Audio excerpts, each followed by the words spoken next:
What's up, guys? Welcome back to another edition of the Quick Bricks NBA DFS podcast, brought to you by the good guys over at Fantasy the Gins. As always, Sean Mitchell here at SMitchell17. Hopefully you guys are having a great Wednesday. It is March 4th, 2020. We have a 9-game slate for this hump day. Hopefully you guys are enjoying your day. I do apologize. You will likely hear my daughter in the background as I'm on dad duty, so I apologize. Let's go ahead and run down the games real quick. The Celtics going into Cleveland, Boston minus 1.5, 215.5 on the total. Boston 19th fastest team over their last 10 games. Cleveland 21st. The Celtics are on a back-to-back here. Going into Cleveland. Game number 2, we have the Thunder also on a back-to-back going into Detroit to take on the Pistons. We have Oklahoma City coming in as a 7.5 point road favorite here, 216.5 on the total. Oklahoma City ranked 25th fastest team over their last 10 games. Detroit is 30th. So both of these teams have played with a pretty slow pace over the last 10 games or so, and mostly just for the season. The Pistons really have. They've just been a really slow team. Pacers at the Bucks. The Milwaukee Bucks are 10.5 point home favorite here. 221 on the total. Indiana, 20th fastest team over their last 10 games. Milwaukee is a 4th, so this is a really, really major pace-up spot for the Pacers here. Hopefully, they can keep up. They are, a 10.5 point dog here.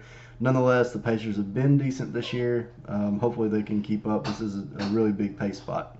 Magic at the Heat. Miami minus 8.5 here at home against the Magic. 218.5 on the total. Orlando coming in as the 10th fastest team over their last 10 games, interestingly.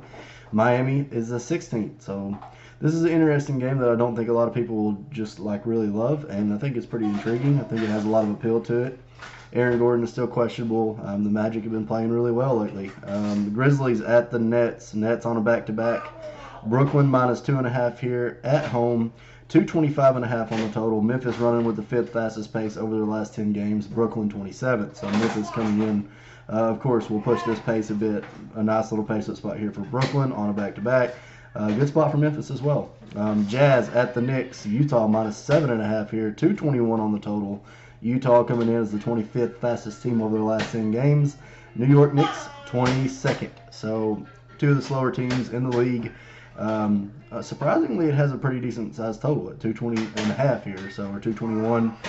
Utah coming in as a decent road favorite here at 7.5, so interesting there.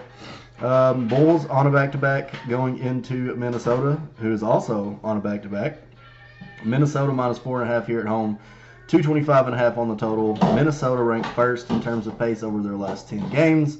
Chicago is 17th, so you get a pretty good little pace-up spot here for Chicago as well going into Minnesota, who played against the Pelicans last night.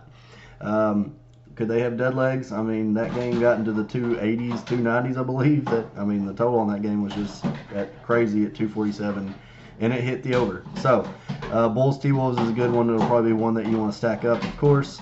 The Pelicans, of course, on a back-to-back going into Dallas to take on the Mavericks. Dallas minus 5.5 here at home, 237 on the total. The Pelicans, 3rd fastest team over the last 10. Dallas is the 13th. So, of course, this game is going to see pretty good pace as well. The total is the highest on the board by quite a good margin so far. Oh, I take that back. I lied. The late night hammer is actually the game with the highest total on the board, and that is the Wizards on a back-to-back as well, going into Portland to take on the Blazers. Portland minus 8.5 here at home, 239.5 on the total. Washington coming in as the 2nd fastest team over their last 10 games. Portland is 12th. So that game actually has the highest total. Pelicans Mavericks as the total number 2. And then you have the Grizzlies at the Nets for your top 3 totals on the board, and all for a pretty good reason. A lot of fast teams on this slate, a lot of back-to-backs, a lot of injury news we'll have to be looking for. So let's go ahead and hop right into the positionals. We'll start at the point guard spot where Luka Doncic will kick it off at 10.9 on DraftKings. New Orleans comes in as the 4th most allowing fantasy point team to the point guard spot over the last 10 games. They were number 1 before last night, actually. This is a nice pace spot for Luka here. He is at home. He's catching New Orleans on a back-to-back, and Luka has gone for 61 or more fantasy points in his last 3 of 6 at home. Now, he hasn't done that very lately, and we get that point, but if he cannot get over 60 tonight, then there's something definitely wrong with Luka. It's a great spot. New Orleans has struggled against the point guard spot all year long. It's going to be huge pace. Good spot for Luka, and he's only 10.9 on DraftKings. So yeah, Luka at 10.9, I'm totally fine with. D'Angelo Russell kind of let me down last night. Didn't do exactly what I wanted. Nonetheless, he shot the ball 21 times. I mean, I knew he was going to shoot a lot. It was against the Pelicans. They were allowing a lot to the point guard spot. 41, 45, 58 in his last 3 at home, fantasy point-wise. 8 total steals over his last 5 games, carrying right around to 28.9% usage rate over his last 5. He's been at least 18 or more field goal attempts in his last 5 games, too. So he's been shooting the ball a lot. He's back at home tonight, which is probably good news. Do you want to pay the 9-1? I don't believe a lot of people will. Nobody did last night, and for good reason. Kind of got me on that one. I bought into it, and it kind of bit me in the ass. So anyway, D'Angelo Russell might have a tournament team or two of him tonight if I'm playing multiples. Spencer Dinwiddie at 7-8, also another guy that kind of let me down. It was LeVert again after LeVert had a couple of down games. I should have known that he was about to bounce back. Nonetheless, Dinwiddie's still been playing pretty good. Memphis has allowed him the 7th most of that point guard spot over the last 10 games. 30, 49, 49.8 in his last 3 road games. 28.2% usage rate over his last 5, and 8 or more assists in his last 3 or 5 games. It's a good spot. He's not getting just a whole ton of counting stats, a couple of rebounds, really not a whole lot of steals or blocks. So Dinwiddie is more scoring dependent, which makes his value a bit tougher. And his price actually went up $300. So the next guy below him, though, Lonzo at 7.5, 42, 51, 53 fantasy points over his last 3. He's been playing extremely well. Gets Dallas here in Dallas tonight. 32 or more in his last 5 of 6 on the road, so he's been playing pretty decent. 7 or more assists in his last. It looks like 7 or more assists in his last 6. 6 total steals in his last. No, 14 total steals in his last 5 games. 4 blocks to go with that. So been playing really well. The steals have been there. 14 total in his last 5, a pretty good number. 4 blocks as well is pretty decent. 7 or more assists in his last 6 as well. So Lonzo's been playing pretty good basketball lately. Malcolm Brogdon, if you're into the revenge narrative, is going back into Milwaukee. Depot is still questionable to play. He's 7K. This is a massive pace-up spot, as I mentioned, for the Pacers. They are a pretty big dog, nonetheless. In 2 games versus Milwaukee this season so far, Malcolm has accrued a 27.8% usage rate. He's played around 33 minutes a game. He's averaging 13.5 points, 4 rebounds, 11.5 assists, and a half a steal a game. So pretty decent numbers. He's averaging a double-double against Milwaukee. So at 7K, I think there's definite value, especially in the pace-up spot here. Colin Sexton has been playing extremely well lately as well. Also with Darius Garland out once again, his usage should continue to be on the rise. They could be without Tristan Thompson as well. They're already without Andre Drummond. So Sexton at 6.6. Boston is actually allowing the number 1 most fantasy points to that point guard spot over the last 10 games. He put up 50.3 fantasy points last game against Utah on a 32.5 rebound, 3 assists, and 3 steal line. 16 or more field goal attempts in his last 4 straight. 35 or more in his last 4 of 6 games, fantasy point wise. 35 or more fantasy points in his last 4 of 6. Colin Sexton playing pretty good lately.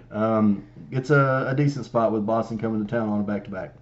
Elfrid Payton at 6.5. Utah is allowing the number 2 most fantasy points to their point guard spot over the last 10 games. 34 or more fantasy points in his last 7 of 10. 28 or more minutes per game. Elf has kind of let us down over the last couple games. He hasn't really done well. He got pulled after 19 minutes last game. Just didn't really have it. They switched up for matchup purposes. If you want to go there, it's definitely a tournament only, GPP only. Kobe White could literally turn into the chalkiest player on the slate with Zach LaVine out or looking to be out. I believe he is out. Nonetheless, Kobe White's been just playing magnificently lately. 35 or more fantasy points in his last 6 of 7. 19 or more actual points in his last 5 straight. 6 total steals over his last 5. Gets a good game here. Good spot against Minnesota. Minnesota allowing the 10th most of that point guard spot over the last 10. Good spot for Kobe White. Decent price. It should be pretty chalky. Dennis Schroeder, 5.9. Put up only 26 fantasy points last night. 26 or more in his last 3 of 4. He's played over 30 minutes still in his last 3 or 4. Continues to see big minutes. He had a 32.9% usage rate last night. They did play the Clippers. He did take 19 field He took 19 field goal attempts, but he only had 2 rebounds, 0 assists. He makes his money off assists, so if he can't get some assists going, that's usually what gets him over that 30 fantasy point mark. And he has to have it. He didn't have any steals. He didn't have any assists. He only had 2 rebounds. And he scored, a good amount of points, like 23, 22 points. Dennis Schroeder's price went up a couple hundred. So interesting. Don't hate the spot against Detroit today. Schroeder is a decent look in tournaments. Thomas Satoransky at 5.8, 31 or more minutes in his last 4 straight. He's put up 23, 28, 25, and 48 fantasy points over his last 4 games. Again, Minnesota, 10th most of that point guard spot. Gets a good pace-up spot here against Minnesota. So don't hate the spot for Sato. More likely, he's the kind of the pivot off of Kobe. I mean, I hate to say it, but Kobe should probably play 30-plus minutes. Sato has been playing 30-plus minutes. So as long as Levine is out, those 2 guys will be in play. Dragic at 5.8, going against Orlando. Sorry, he's put up 28, 41, 31, 28, 37, and 31 in his last 6 home games. Been playing really, really well at home. Over 28 fantasy points in his last 5 straight at home. 15 or more points, 4 more rebounds, 4 more assists. That's usually around what he'll get you nightly, and maybe a steal or 2 here and there. Again, not just a huge upside play, but he's pretty good and pretty consistent, definitely at home. Like I said, that game is pretty interesting. Magic running with the 10th fastest pace over the last 10 games, so don't hate the spot here for Dragic. Brandon Knight and the whole point guard situation for Detroit is up in the air. He's put up 28 or more fantasy points in his last 3. He is questionable to play tonight. He's played 25 minutes and is all in those 3 games as well. They don't have Derrick Rose for a couple of weeks. Looks like Derek Walton Jr. was not even at the facility yesterday. I don't know if his 10-day contract is up or what. Nonetheless, the Brandon Knight news is going to be pretty detrimental. He's only 4.5. Gets OKC on a back-to-back here if he does happen to play and is a full go. We'll have to look at him there. If not, if there's no Derek Walton, we might have to look at like Jordan Bone, something like that. But that Detroit, Langston Galloway. Anyways, you could even see some points v. Mike Kulik. I mean, it's kind of wide open there. It's kind of wide open there for the guards in Detroit.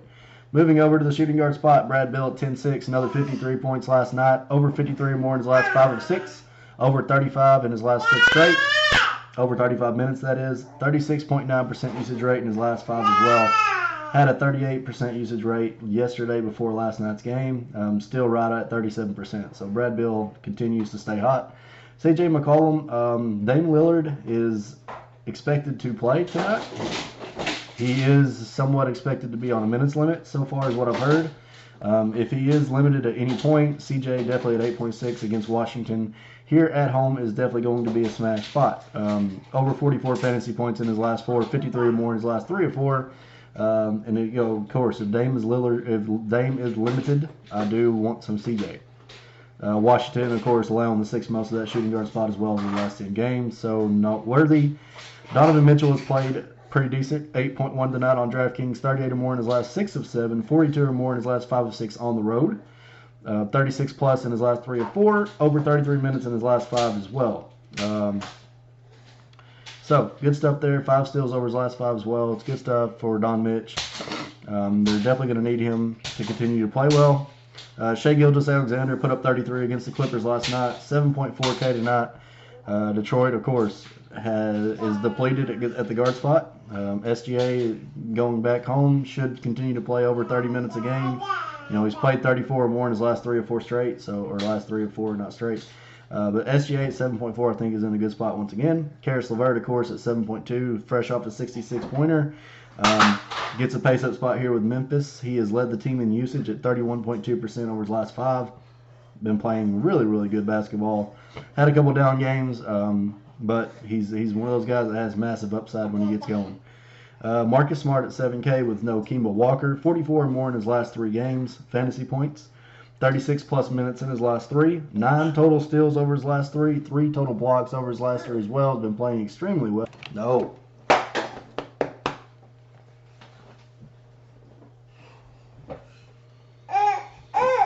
Hey, go play. Bye. Bye.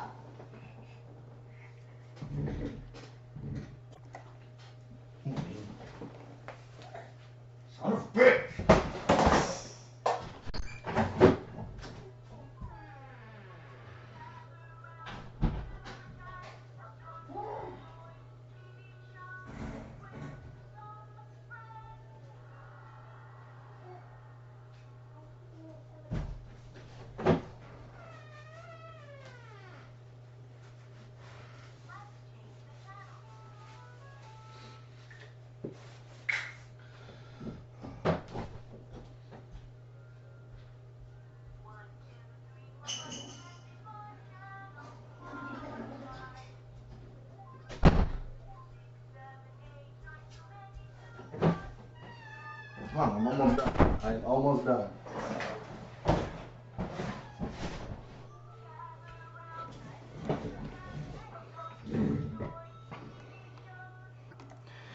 So definitely do believe Julius Randle was in play here at home. Excuse me, sorry guys, I do apologize again. My daughter is being pretty loud in the background. Do apologize for that. Kevin Love at 7-7, over 40 fantasy points in his last 3 of 5, over 35 fantasy points in his last 4 at home, 32 or more minutes in his last 4 or 5 as well.